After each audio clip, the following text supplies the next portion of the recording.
the onset, well, first off, Quentin's script was so brilliant, bringing these two characters, a relationship between a stuntman and an actor that are sort of on the outskirts of Hollywood, looking at a changing culture and a changing industry, and simultaneously trying to survive. But what was so interesting about his approach was that it's a slice of life. It's a couple days. And I think a lot of the original conversations that Quentin and I had was, how do we portray,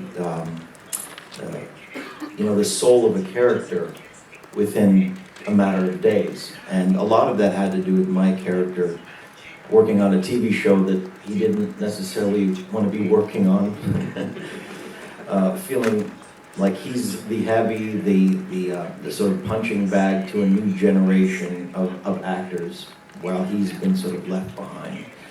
And so our creative process was in figuring out those moments, those details that would really, give the audience the sort of pathos of who this man was. And that resulted in a lot of this stuff with the messing up of the lines, the freak out in the trailer, and this sort of whole idea that he, the character might be bipolar, and he's dealing with the anxiety of the fact that he is mortal, and the culture is moving on, and the industry is moving on despite him.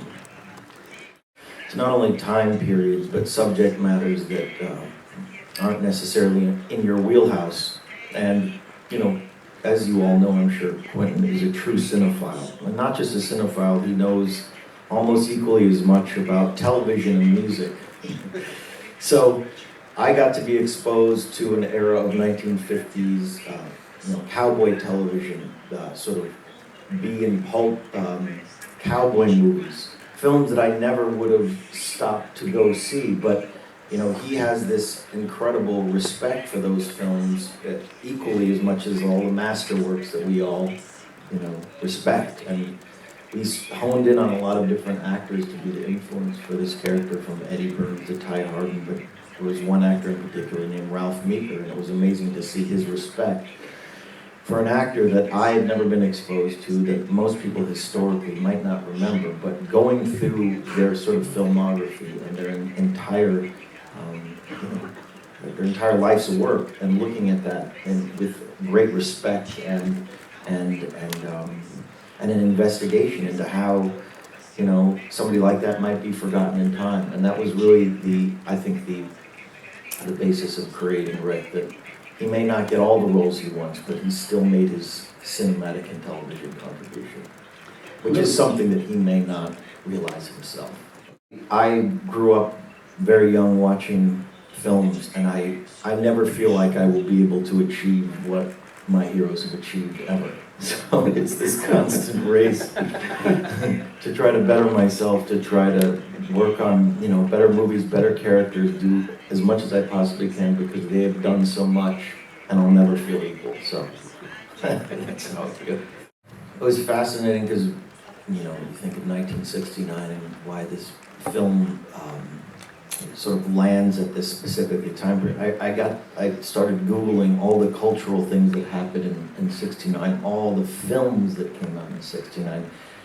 Literally is this massive turning point in American history, and certainly American cinema, which I think really paved the way to our heroes, the director-driven era, where directors were, it is a director's medium, and they had the power during that time period to make some of the most memorable films ever. So it really is this not only cultural turning point, but cinematic turning point. Okay, thank you so much. Responsibility, quite honestly, I grew up a fan of movies and cinema. I grew up, and every young actor that speaks to me about wanting to be part of this industry, or they want to be a director or an actor, the first thing I tell them is, go out and watch as many films as you possibly can. Find your heroes, find your influence, create your own identity through, we stand on the shoulders of giants, as they say. And I